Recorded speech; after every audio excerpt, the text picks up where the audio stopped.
Queridas madres, doña Luisa, Cacha, querida Elena, queridos veteranos jubilados, César, queridos camaradas y compañeros entrañables del 26 de marzo, aquí presentes, con los que hemos desarrollado un intenso trabajo todos estos años, viejos camaradas del PCR que vemos acá, que hace tiempo que no los veíamos, compañero Farabelli de Conosur, pero un viejo militante, expreso político revolucionario del Uruguay, compañeros de Prounir, compañeros y amigos aquí presentes. Nosotros, en realidad, este es un primer acto que hacemos en décadas, ¿no?, de trabajo, un primer acto público. Hemos realizado celebraciones y conmemoraciones en estos aniversarios de nuestro partido, siempre lo hemos recordado, siempre hemos recordado a nuestros mártires y en alguna oportunidad invitamos a muchos de los compañeros que están acá. Pero en esta oportunidad entendíamos que por el desarrollo del trabajo político, por la influencia que tiene hoy nuestro partido, a pesar de que seguimos siendo una pequeña organización, por los años que llevamos y por la importancia de este momento para América Latina, para el mundo, por la crisis internacional, por la nueva situación de agresión del imperialismo a nuestros países hermanos de América Latina, que han emprendido, que se han puesto a la vanguardia de la lucha revolucionaria, como son Cuba, Venezuela, Bolivia, Ecuador, países que a través de grandes luchas de los pueblos, también recorriendo a través de los métodos electorales, utilizando los más diversos métodos de lucha, pero fundamentalmente grandes procesos basados en grandes levantamientos populares y revolucionarios, se han puesto hoy a la cabeza de nuestro continente y están siendo amenazados. Aquí una de las cuestiones fundamentales de por qué hoy, con la modestia de nuestro acto, estamos aquí. También para convocar a redoblar la lucha permanente que tenemos que dar en nuestro país.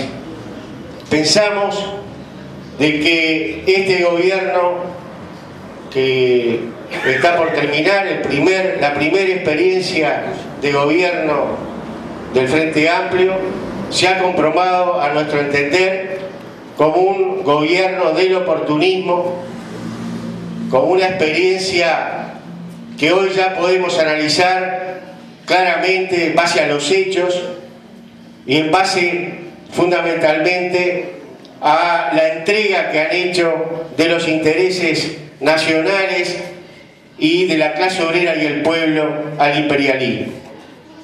Y que este gobierno que entra para nosotros es la continuidad del continuismo, más allá de que la gente, incluso los propios votantes del Frente Amplio, han votado un giro a la izquierda. Nosotros entendemos que no es así, pero entendemos que tenemos que acompañar con modestia la experiencia que haga la propia gente. También queríamos contar algo de lo que era la historia de nuestro partido en esta oportunidad. Un partido que, como acá se ha dicho y se ha reflejado en las historias de nuestros mártires, un partido surgido, gestado a nivel de lo que era el movimiento de izquierda revolucionario en agosto del 63, de lo que fue la reacción contra el revisionismo en el seno del Partido Comunista Uruguayo, de cual nosotros reivindicamos plenamente su historia hasta el golpe interno del 14 de julio de 1955 contra el camarada fundador y dirigente por décadas, dirigente correcto del Partido Comunista, Eugenio Gómez. A partir de allí, al igual que se dio en la mayoría de los partidos del mundo y de América Latina, hubo una gran lucha en esa época, preparando lo que era para nosotros lo que es para nosotros los maoístas el momento de la restauración capitalista en la URSS, el momento del acceso del revisionismo al poder en el Partido Comunista en 1956. En los años previos se dan estos procesos que posteriormente instalarían el revisionismo y convertirían estos partidos revolucionarios en maquinarias electorales, en maquinarias reformistas, electoreras, que no han servido, digamos, para realizar esos intereses fundamentales que tiene la clase obrera en formar un destacamento de combate para la revolución obrera y popular, la revolución democrática antiimperialista en nuestros países, en marcha al socialismo. A partir de allí, en el proceso de unos años, se da la ida de importantes dirigentes de la Juventud Comunista y del Partido Comunista.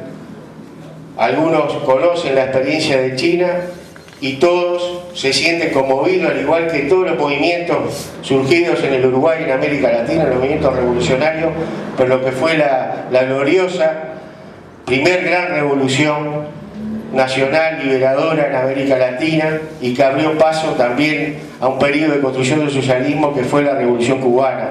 La Revolución Cubana, a contracorriente de esa corriente reformista que venía internacionalmente, demostró cómo se hace una revolución, cuál es el camino, cuáles son los métodos y cómo puede ser posible que incluso un pequeño país en las entrañas del monstruo, a 90 millas, llega adelante en forma triunfante esa revolución. Revolución que de alguna forma mantiene sus conquistas hasta el día de hoy y es un referente para todos nosotros. A partir de allí se da un proceso de agrupamiento de los distintos compañeros hasta agosto del 63, donde se funda el MIR, y de allí un proceso también de unidad con las demás fuerzas revolucionarias que habían surgido allí en el coordinador, que fue, digamos, un preludio de lo que posteriormente fue el Movimiento de Liberación Nacional, y también la unidad en torno al semanario Época que se editaba en aquellas épocas. Allí se da un primer grado de unidad y también se da la lucha de líneas entre un camino hacia la guerrilla, especialmente urbana, un camino que no era el camino de construcción de un partido proletario, era un camino revolucionario, no era el nuestro, y entendemos que la vida también demostró que no era el camino de la construcción de una vanguardia revolucionaria consecuente en las condiciones sociales de nuestro país, donde la mayoría de la población es la clase obrera. El 70% del Uruguay pertenece a la clase obrera, el 70% de la población económicamente pertenece a la clase obrera. En este momento nosotros consideramos que los obreros, en términos estrictos, además, son lejos más de 400.000, digamos, hay unos 150.000 obreros industriales a pesar de las crisis, otro tanto o más de asalariados agrícolas, hay 90.000 obreros de la construcción, hay obreros del transporte y hay otras categorías de obreros, hay obreros en las empresas públicas donde se producen la energía y otras cosas que figuran en distintos rubros. Entonces nosotros decimos que esto sucedía en aquella época y entendemos que se dio esa lucha. Gran parte del MIR de aquel entonces pasó a formar parte del Movimiento de Liberación Nacional y siguió el camino de la construcción del partido a través de la base ideológica del marxismo-leninismo y de alguna forma ya integrando en esa época los aportes de Mao Zedong. Allí se conoció a partir del año 63 lo que se llamó la polémica chino-soviética, pero que era la polémica sobre la línea general en el movimiento comunista internacional, con el revisionismo moderno. Hay que poner foco lo decimos con modestia, pero para entender de alguna forma los hechos que se han suscitado a nivel mundial, las derrotas y no el fracaso que hemos sufrido el proletariado y los pueblos oprimidos del mundo con la caída del socialismo en la URSS y también en China, aunque mantenga la bandera roja, ¿verdad? Y se ha convertido China también en un país imperialista y en un país que está explotando al Uruguay y lo va a explotar mucho más, ¿verdad? Que hoy es el segundo comprador y, como decía Martí, el que compra manda, ¿verdad? Y acá nos compran las materias primas y nos vende las tecnologías a los precios que ellos y todas las baratijas también que entran de China también están golpeando la industria nacional. Entonces, nosotros decimos que hay que poner foco a la cuestión de cómo se restaura el capitalismo. El capitalismo, aprendimos de Mao Zedong y el Partido Comunista Chino y otros partidos, como el Partido de Albania, que en la medida, el socialismo es un largo periodo de lucha, como decía Marx, de lucha de clases, no desaparece la lucha de clases y el peligro de restauración es permanente. Esa lucha en las condiciones del socialismo, bajo la dictadura del proletariado, con el papel dirigente del Partido Comunista, tiene su lugar principal, por lo menos la lucha ideológica, en el seno del partido, entre los dos caminos, entre el camino capitalista y el camino socialista. Y allí, en la medida que triunfa el oportunismo, ese partido deja de ser un partido revolucionario y comunista, y también desaparece el socialismo en esos países en la medida de que comienza todo un camino de restauración que ya lo hemos comprobado en nuestra generación, de cómo se ha ido dando y revelando, ¿verdad? También la otra cuestión de entender, de buscar una explicación, es decir, cuando se restaura el capitalismo, cuando el capitalismo ya no nace en las entrañas del feudalismo, como es la dialéctica histórica, como ha sucedido históricamente a nivel mundial, cómo se da esta situación. Esto es lo que ha pasado en los países socialistas más importantes, a pesar de que demostraron su superioridad y a pesar que nada fue igual en el mundo después de esas décadas de socialismo. Bueno, entonces, volviendo a aquella polémica de aquellos años, el MIR de alguna forma también desarrolló distintas experiencias de unidad con otros grupos revolucionarios, y frente a la situación del auge de 1968, al conocerse ya las primeras noticias de la revolución cultural proletaria en China, que fueron la experiencia más alta del proletariado para defender el socialismo, movilizando con audacia al pueblo, a las masas, a los obreros y a los jóvenes, y enfrentado ya a las necesidades de lucha, al comienzo de un gran auge que hubo, un gran auge de las luchas de nuestro pueblo que comenzó en el 68 y se extendió hasta el fin de la huelga general. Allí se trató más seriamente la cuestión de la ideología, más seriamente empezó a tratarse sobre todo por los compañeros Nevio Melo, por los compañeros Huito Masuki, por otros compañeros que fueron integrándose al movimiento. Se fue tratando con más seriedad de lo que se venía dando, con más profundidad.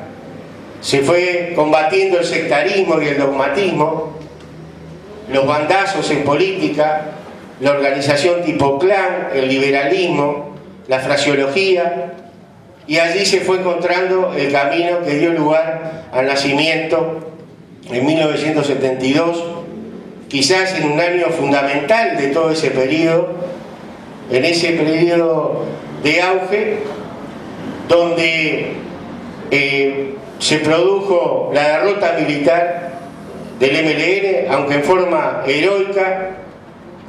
Los compañeros del MLN siguieron intentando, hubo varios intentos de rearmarse y volver a luchar, por lo menos hasta el año 76, 77, pero en aquel momento de alguna forma se llegó a un punto para el sector avanzado de la clase obrera y el pueblo, para el sector de los estudiantes revolucionarios, de alguna forma se había puesto fin a una política, a un proyecto revolucionario, a un camino, a un método, a una organización sin base ideológica o que tenía una base ideológica que todavía no estaba bien definida, ¿verdad? Porque también había elementos proletarios, también marxistas-leninistas, también hasta maoístas en el MLN. Y hablando de esto, lo que son las casualidades, no habíamos encontrado el día para realizar este acto y tenemos el honor también de realizarlo nada menos que un 22 de diciembre, el día de la caída del primer compañero tupamaro en combate, el compañero Carlos Flores, para el que pido un fuerte aplauso.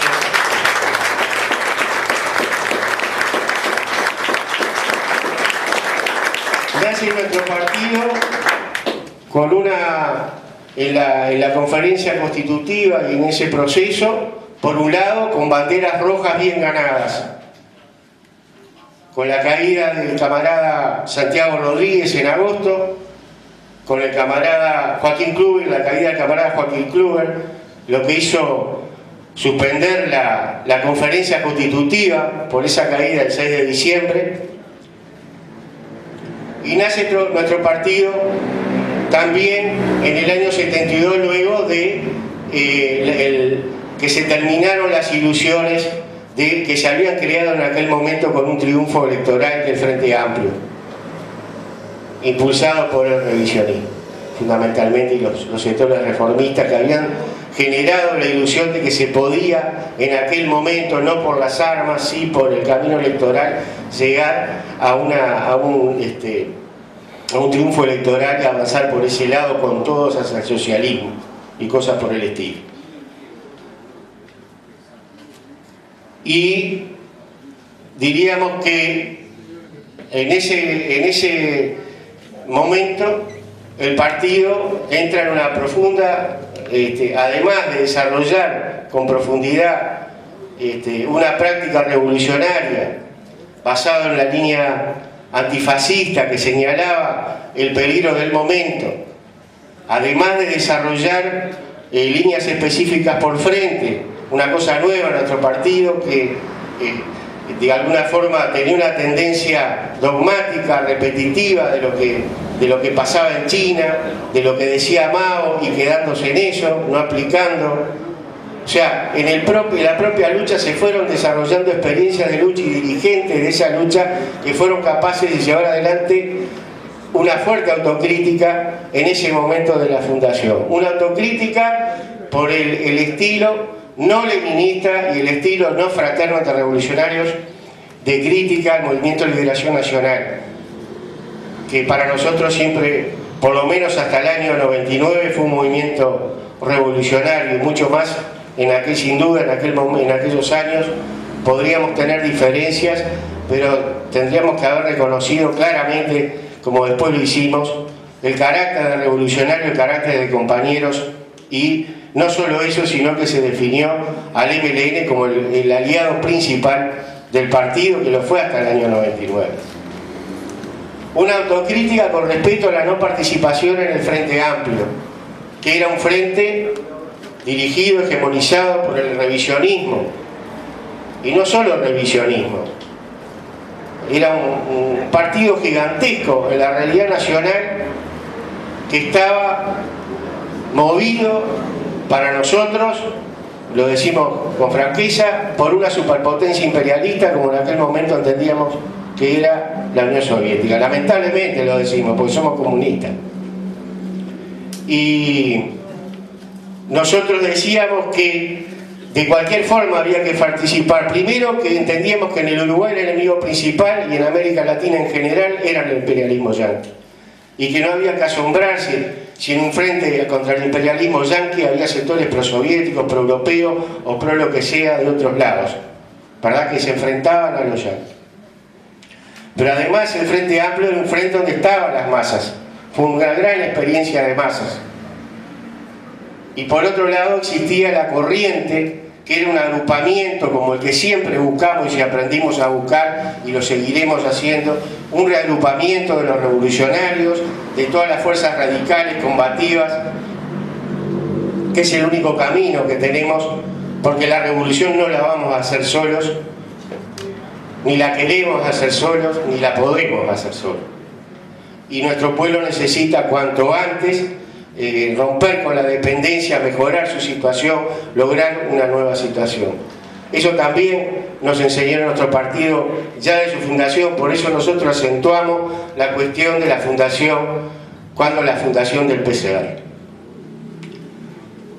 Compañeros, a partir de allí, con las experiencias, de alguna forma, con las expectativas, los sectores más avanzados de nuestro pueblo, fines del 72, miraron mucho más hacia el partido se desarrolló, llegó a tener 250 cuadros marxistas-leninistas, llegó a tener miles en las agrupaciones de masas a nivel estudiantil y a nivel del frente sindical del partido, pero digamos también tuvimos que enfrentar la situación del golpe de Estado militar fascista, y esa situación de alguna forma agarró un partido que todavía no había corregido cuestiones fundamentales de su organización, de su aparato, que en aquel momento también lo tuvo, ¿verdad? Incluso su aparato militar, de su organización clandestina, de todo lo que hay que tener para enfrentar realmente en los hechos, cuando se denuncia una dictadura, que se viene un golpe militar fascista. Eso era lo que le decíamos a la línea cheniquista, a la línea roja, academista de derecha con fraseología de izquierda: cuando se insiste en esa cuestión que es correcta, hay que tomar las medidas que hay que tomar y prepararse para una lucha prolongada y seria para realmente servir al pueblo. Allí vino los 4 y 7, no me voy a detener en esto, creo que los que estamos acá compartimos una visión sobre esta cuestión de los 4 y 7, de lo que pasó en febrero, que fue un momento donde el fascismo de un paso fue el principio del golpe, preparó la parte final del golpe, y dentro de esa preparación vino el hachazo, el golpe fundamental contra el Partido Comunista Revolucionario en mayo de 1973, donde cae la mitad del Comité Central y gran parte del Frente Sindical de nuestro partido. La otra mitad se tiene que replegar a la Argentina. De cualquier forma, ¿qué hicimos después? Seguimos luchando, seguimos organizándonos, incluso nos pusimos a la cabeza y logramos un gran triunfo en la universidad, en las elecciones universitarias. ¿Qué hicimos después? Llevamos destacamentos de estudiantes revolucionarios a las fábricas, a ayudar al movimiento obrero a reconstruir sus sindicatos y a enfrentar al fascismo también allí. Así fue que compañeros fueron a las curtiembres, a las textiles, a la salud, a los distintos lugares, y allí tuvimos grandes éxitos, porque la clase obrera necesitaba, estaba esperando. Había incluso muchos compañeros del 26 de marzo que estaban en ese momento, digamos, colgados por la situación que pasaba su movimiento. Pero no me quiero olvidar, y pegué un salto y dejé pasar nada menos que la cuestión del golpe militar en sí de junio del 73 y la gloriosa histórica huelga general, donde el partido, a pesar de la situación en que estaba, se puso a la cabeza. Allí nos encontramos que había muchos compañeros en las fábricas, en los centros de estudio, muchos compañeros revolucionarios, clasistas, que fueron para nosotros los verdaderos dirigentes de la huelga general. No creemos en absoluto esta historieta que nos quiere vender el oportunismo de que bajaron unos papelitos de la dirección de la CNT y que dieron la orden de largar la huelga general. No existieron esos papelitos, compañeros. Papelitos tienen en la cabeza estos compañeros. Si creen que lo que vivimos, esa experiencia, no la vamos a transmitir con total franqueza, diciéndole la verdad a las masas, cueste lo que cueste. Allí hubo una situación de espontaneísmo, que el espontaneísmo no significa no tener conciencia. Es el espontaneísmo, decía Lenin, implica un germen de la conciencia acumulada durante años de lucha, de sacrificio. Y además, en todas las grandes fábricas había organizaciones clasistas muy fuertes. Había compañeros del 26 de marzo, compañeros anarquistas. Yo, por ejemplo, cuando estaba en el EPP, una vez escribí un artículo, me pidieron escribir un artículo sobre la huelga, y yo decía, yo siempre que estoy acá, los compañeros autocríticamente dicen que el MLN no estaba en la huelga general. Estaba, sí. Estaba, porque estar en la cárcel se está. Quizás todo el pueblo hubiera querido que hubiera estado de otra forma, con todo el potencial esperando ese momento. Eso sí es verdad. Pero en las fábricas, en las grandes fábricas, nosotros, sobre todo en la zona del hospital de clínica donde trabajamos, encontramos muchos compañeros del 26 de marzo, como estaban en el puerto, como estaban en ANCAP, como estaban en todos lados. Entonces, sobre esta cuestión de la huelga general me quiero detener. Para nosotros fue el ensayo general más parecido a una revolución, al camino que nosotros entendimos que se tiene que dar una revolución en nuestro país, que es un camino, en el caso de Uruguay, que es otra cosa que corrige nuestro partido en ese proceso autocrítico de su fundación, que es el camino insurreccional de la ciudad al campo, ¿verdad? En especial en Uruguay con las condiciones de lo que es la capital Montevideo, lo que son las grandes concentraciones y las grandes concentraciones en algunas ciudades importantes del litoral y de algunos lugares del interior. ¿Qué pasa con la huelga general? En el Uruguay se da una excepción. En general, el planteamiento de la huelga general en caso de golpe de Estado era un planteamiento reformista socialdemócrata para dejar hacer el golpe, para no hacer nada de lo que había que hacer para enfrentar un golpe. Era prometer una futura lucha. Cuidado, señores, no hagan un golpe, miren que le vamos a dar una huelga general. Así pasó en Europa, no hubo en general ninguna huelga general. En el Uruguay hubo una huelga general.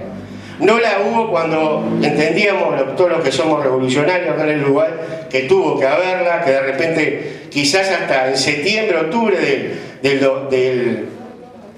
del año 72, donde todavía el fascismo estaba desorganizado, pero sobre todo era claro que había que dar una respuesta en febrero, ¿verdad? Había que dar una respuesta clara en febrero, donde el fascismo todavía no.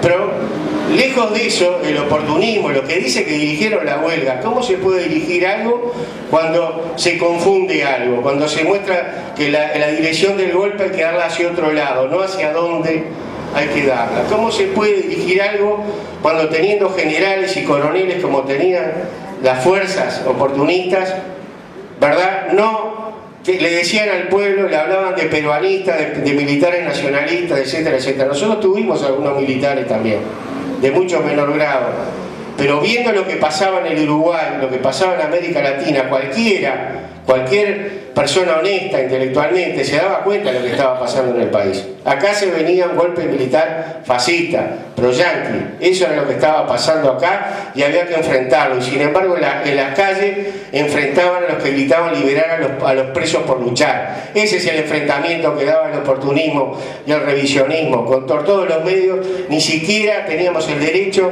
de expresar lo que nosotros sentíamos que no se podía seguir con presos políticos en el Uruguay, como una cuestión fundamental, como es ahora la lucha por anular ahora la ley de impunidad. Es una cuestión fundamental para detener al fascismo.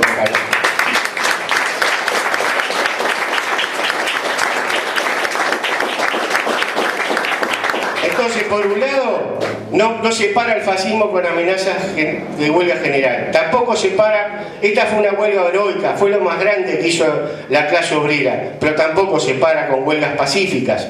Tampoco se para con los obreros metidos en las fábricas, en muchos lados distendidos, en muchos lados sí enfrentando, reocupando, dejando lo máximo que podían dar en aquel momento, lo máximo de organización que tenían. También hay que reconocer el papel fundamental que tuvieron los estudiantes, sobre todo el universitario, las ocupaciones de 5 centros, 5 facultades muy importantes y el hospital de clínica jugaron un papel de mucho peso en la calle. de frenar el transporte, de hacer un montón de tareas de sabotaje que hay que realizar en esos momentos y que evidentemente que desde adentro de una fábrica no se pueden realizar. Entonces nosotros decimos que lo fundamental, lo que hemos aprendido, que para parar al fascismo hay que empezar a pararlo cuando este es débil, cuando da los primeros pasos, cuando se realizan las primeras acciones represivas, cuando los sectores reaccionarios le abren paso. Pero de cualquier forma, esta huelga general también ha dibujado un poco lo que nosotros entendimos que podía o puede llegar a darse en un camino revolucionario, en una situación revolucionaria, como estuvo planteado en nuestro país, sin llegar a madurar totalmente en aquel momento. Allí, ¿qué hubiera faltado? Hubiera faltado que de repente hubiera algunas organizaciones revolucionarias de vanguardia en este país con fuerza, con otro tipo de aparato, hubiera pasado, pero el enemigo juega y nos fue destruyendo uno a uno, nos fue de alguna forma golpeando duramente de uno a uno. Hubiera sido necesario una división en las Fuerzas Armadas que no sucedió.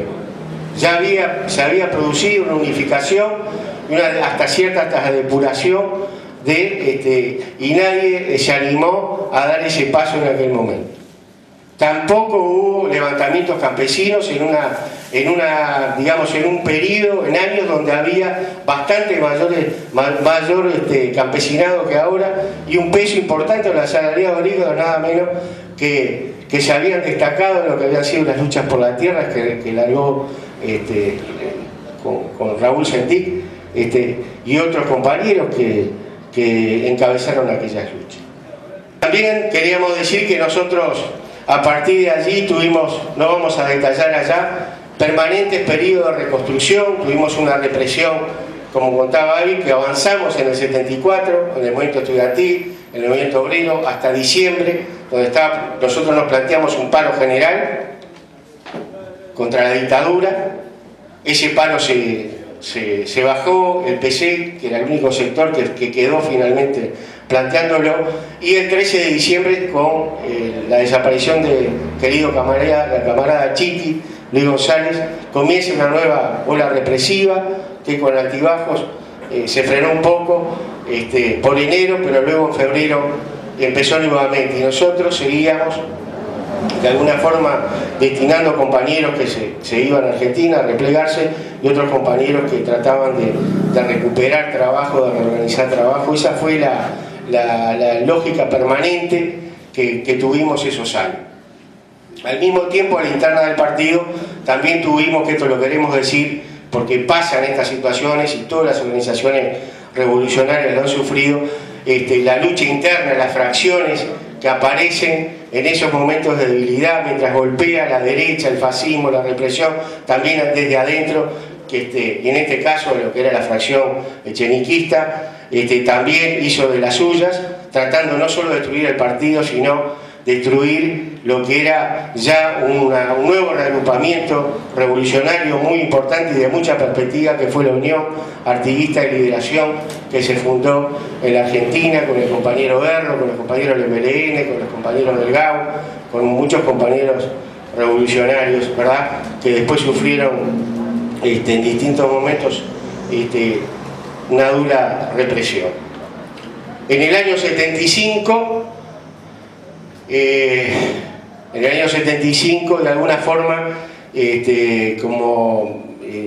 forma, creo que hay algún material allí en las carteleras donde se plantea en el periódico Justicia, cuando aparece el Justicia número 2, por ahí por mayo de 1975, de alguna forma se había terminado esa lucha interna, había triunfado, digamos, una línea que fue la línea fundadora del partido y que fue una línea que creemos que con mucho más modestia, porque hay que decirlo, y no es una cuestión de modestia, que para nosotros fue un golpe irreparable lo que sucedió allí posteriormente, cuando la desaparición de los camaradas Nevio Melo, Huito Masuki y posteriormente el camarada Carlos Cabezudo, por su nivel político, ideológico, su capacidad de organización, por su energía, por su capacidad de ganarse al conjunto del partido y llevarlo al combate permanentemente. Eso hasta ahora creo que no lo hemos hemos tratado, hemos luchado todo lo que pudimos, pero creo que no hemos llegado ni siquiera a hacerle, digamos, hacerle un honor, digamos, a todo lo que hemos aprendido de ellos. Allí en el año 75 decimos que se delimita un poco la lucha interna, se reorganiza el partido, se forman se reagrupan los frentes, el frente de Montevideo, los dos frentes del litoral, el mate dulce y el mate amargo, y comienza el frente europeo porque se veía la situación argentina. Y luego el 76, digamos el año más trágico, como ya decíamos, la caída de Masucci y Melo en febrero, el golpe de Estado en la Argentina, en la principal retaguardia que tenía el partido en ese momento, el 24 de marzo, que obliga a nuevamente detener los planes porque permanentemente se reconstruía el trabajo clandestino en el Uruguay, a detener ese trabajo, por el contrario, a rever totalmente la situación de los compañeros de la Argentina y empezar a enviar compañeros en forma más importante a Europa, sabiendo todos los riesgos que finalmente se corrieron desde el punto de vista ideológico, de la influencia burguesa, de aburguesamiento y de las corrientes oportunistas de allá.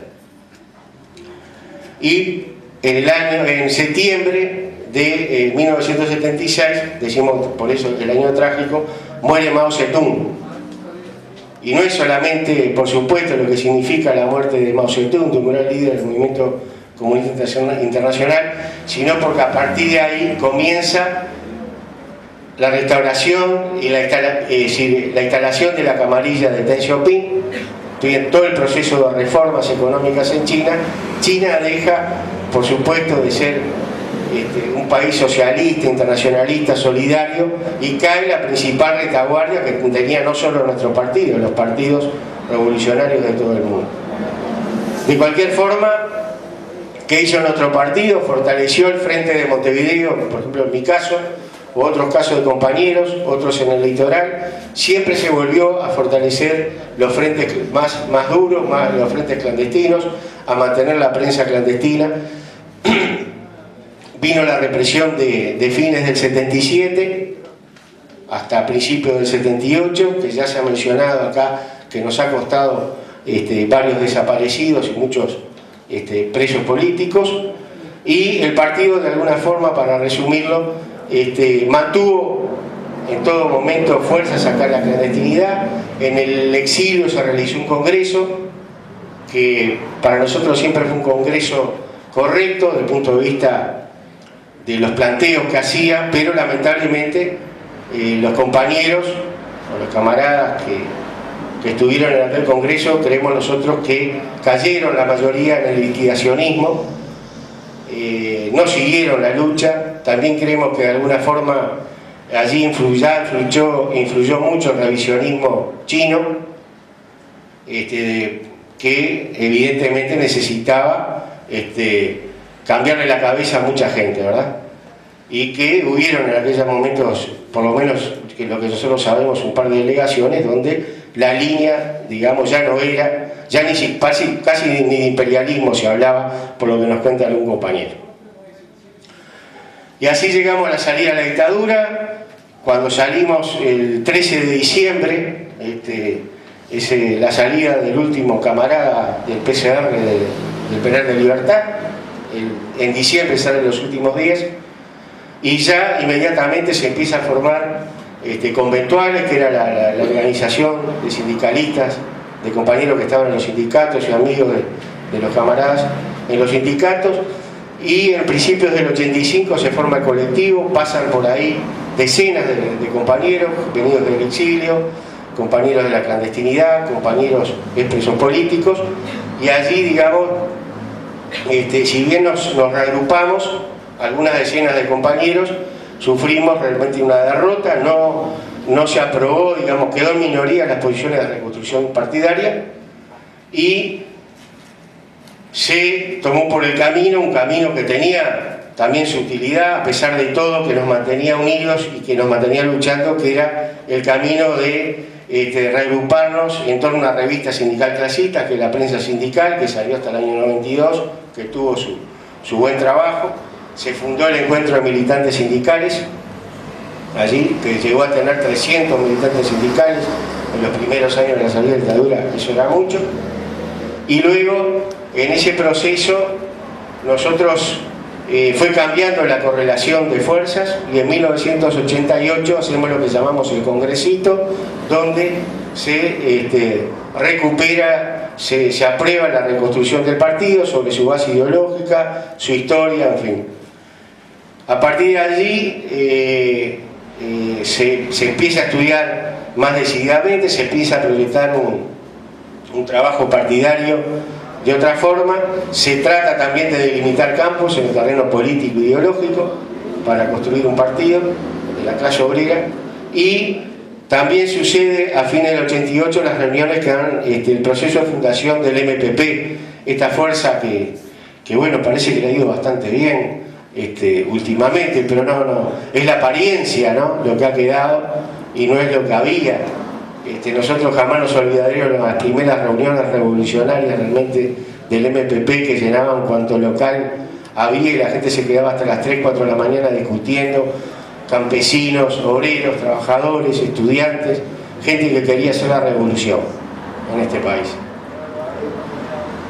Y bueno, allí con idas y venidas estuvimos en un proceso hasta el año 99, donde creemos un proceso. Nosotros nos quedamos hasta el 2001, pero creemos que hasta el año 99 el MPP fue revolucionario, lo fundamental. Allí se van el compañero Sartú y Zabalza, y compañeros independientes importantes, algunos de ellos están acá, que hemos convivido en toda esa experiencia. No sé si coincidimos en lo que estamos diciendo, pero tampoco vamos a profundizar en esto. Acá entendemos que también sucedió un fenómeno de lo que fue de alguna forma el crecimiento, por las razones que sea, también de una línea, de la línea de Mujica, Huidobro, digamos, su desarrollo por cuestiones sociales, porque además trabajan, militan y luchan, y bueno, ellos desarrollaron bases mientras otros no la desarrollamos. Digamos, eso se debe para nosotros fundamentalmente a momentos políticos, a la conciencia en general, y también a cuestiones de responsabilidad nuestra. En aquel momento fundacional del MPP, nuestro representante allí era Julio Arizaga. Lo digo porque muchos compañeros se preguntarán dónde está Julio, qué pasa con Julio. Bueno, algunos, la mayoría ya saben. Y en aquel momento sucedió la masacre de Tiananmen, allá por julio justamente. Se dieron unos debates internos y se dio el rompimiento. Nosotros, por unanimidad, aprovechamos además para sacar una declaración para decir todo lo que teníamos que decir de China, que no lo habíamos dicho, que lo sabíamos pero no lo habíamos dicho. Y sacamos una declaración de 14 puntos donde aclaramos toda la cuestión como la veíamos, y también por lo que aprendimos de compañeros del exterior. Este compañero Julio, lo digo porque nosotros lo apreciamos mucho, luchamos mucho con él durante muchos años, convivimos en la cárcel, pero también hay que aprender que viejos revolucionarios, bueno, sorpresivamente, a poco de irse no solo del partido, sino del propio MPP, se integró al PSU revisionista, ¿verdad? Y está hasta el día de hoy en una fuerza oportunista que frena y maniata y desvía la lucha del movimiento obrero en el Uruguay, incluso en el propio sindicato donde luchó muchos años Julio Arizaga. Nosotros, y acá tenemos compañeros de ese sindicato, se sufren duramente los embates de ese partido en el que está Julio. Y quedamos, digamos, en una situación muy difícil en aquel momento, pero a cabo de un año estábamos todos juntos, ¿no? Ni un solo compañero se fue del PCR en aquel momento, a pesar de lo que significaba el compañero Julio Arizaga para todos nosotros. Sobre la experiencia del MPP, nosotros decimos que hasta el año 99 compartimos, que estábamos en mayoría, en general, las corrientes combativas, revolucionarias, ¿verdad? Es evidente, cuando se van los compañeros, había un proceso en contra de esto, era muy difícil convivir. A pesar de todo, nosotros nos quedamos ahí, porque nos quedamos sabiendo que nos íbamos a ir. ¿Por qué nos quedamos? Bueno, nos quedamos porque Entendíamos que todavía había algunas cosas que debíamos hacer, no veíamos, con toda fraternidad lo decíamos, mucho futuro a lo que aparecía en construcción, y entendíamos que estábamos muy cerca de las elecciones y nosotros queríamos luchar porque triunfara el Frente Amplio de las elecciones. Ese fue el motivo principal por el que nos quedamos. Queríamos luchar con toda la fuerza y nosotros allí teníamos una estructura, una fuerza y condiciones y tuvimos para hacerlo. Y aparte pudimos hacer otras cosas, como sacar un edil, que no es una pavada para un partido revolucionario, en Soriano, un edil medio a medias, pero en una circunstancia, intentar alguna cosa más en otro departamento, pero mucho más que eso, que fue concretar la alianza con el movimiento 26 de marzo. Para nosotros fue muy importante, allí hubo dos líneas, una línea de alianza con el PSU y otra línea de alianza con una fuerza en crecimiento que se triplicó en esa elección y todos querían aliarse con nosotros, por cómo venía la mano, que no veníamos de una tradición de compartir trabajo y tareas con los compañeros del 26 de marzo, también apreciamos que más allá de contradicciones que tuvimos en el pasado, ¿verdad? Y más allá que no conocíamos mucho el trabajo, a pesar que ya nos habíamos visto en ocupaciones las grandes ocupaciones de la construcción de los 23 y en algunos otros lados, y ya habíamos tenido una actitudes fraternales, pero nosotros habíamos reconocido que sobre todo cuando se formó la CEI como corriente interna del Frente Amplio, a partir de allí que nosotros prestamos más atención al movimiento 26 de marzo, habíamos visto que el movimiento 26 de marzo en ese momento tenía la perspectiva, y se lo dijimos a nuestro compañero, ellos van a ser la izquierda acá, de toda esta alianza que podemos armar, la izquierda nos parece que iban a ser ellos. Y lo fueron, compañeros. Lo tenemos que decir con honestidad, que creemos que tuvieron una actitud muy digna en el Parlamento. El único parlamentario de izquierda, en serio, y en aquel momento para nosotros, sobre todo destacamos lo que fue la defensa de Alcar.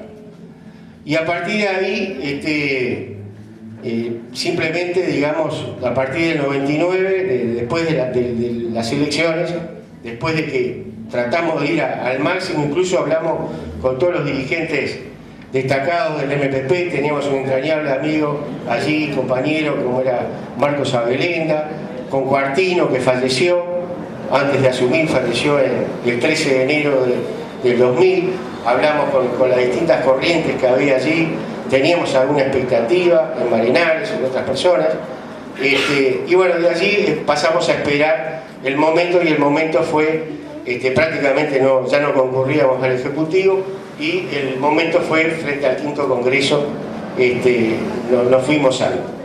Y a partir de ahí, nosotros fuimos profundizando las relaciones con los compañeros del 26 de marzo y con la corriente de izquierda de aquel momento, del año, sobre todo a partir del año 2005, y en el año 2006 se funda la Asamblea Popular, que para nosotros es una herramienta muy importante, que ha estado al frente, que ha impulsado luchas muy importantes y que le ha dado al pueblo uruguayo una herramienta también para expresarse políticamente, para reagruparse en circunstancias de un gobierno del oportunismo, un gobierno muy, digamos, que ha fortalecido de alguna forma al extremo la fuerza del oportunismo, pero a la vez su debilidad, porque lo ha expuesto como una fuerza proimperialista, claramente proimperialista. Decimos esto, por nosotros en el Llanes, en el año 2005,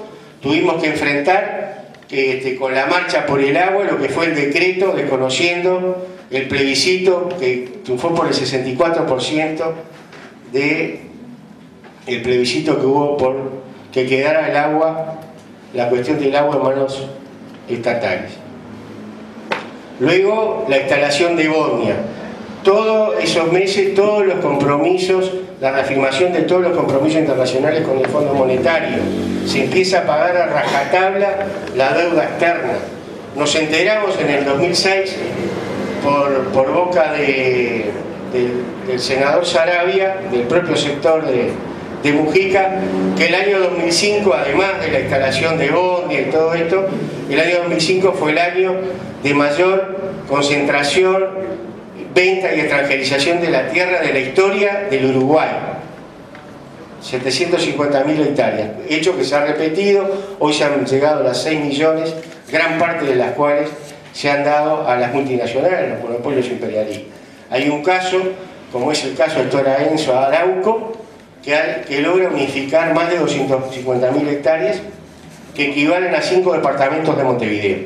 No estamos hablando de rencores, no estamos hablando de radicalismos, estamos hablando de hechos acá. Y tampoco queremos versos, no queremos filosofía en política. Queremos que haya una base filosófica, pero no queremos, y se lo hemos dicho cuando estábamos en la interna también a Mujica y a otras personas, que para nosotros eso es demagogia, eso no es política, ¿verdad? Decir permanentemente lo que se va a hacer, lo que se debería hacer, actuar como un filósofo que da consejos, pero al mismo tiempo, ¿cuáles son los hechos? ¿Qué pasó con la deuda externa acá? Porque acá tenemos un gobierno de Mujica con Astori. Bueno, ¿qué hizo cada cual? Uno entregó la tierra, no solo la tierra, los frigoríficos de este país, que ya se podría decir que vivimos la segunda cisplatina, sin lugar a duda, en el Uruguay, porque muchas cosas fundamentales son brasileras en el Uruguay. Incluso el compañero Abella dice fructuoso Mujica, le llama, con bastante ironía y mucho más razón, ¿verdad? Vendió todo lo que podía. El samán es brasilero, el gas es brasilero, todo un montón de cosas son brasileras en el Uruguay. La obra de Mujica y la obra de Astori, fundamental, la cuestión de la deuda externa. Si algo caracteriza a Astori es ser un personero de la banca internacional. Lo primero que hizo Astori fue blanquear la deuda externa de este país, una deuda externa que tenía un flanco jurídico. No solo la razón de la moratoria y la auditoría para ver de qué se trataba esta deuda contratada por la dictadura, sino que todavía estaba pactada mayoritariamente con los organismos internacionales que forzaron esta deuda externa. ¿Qué pasó? La blanquearon, la pasaron, se convirtió en soberana, como dicen algunos compañeros, soberana deuda.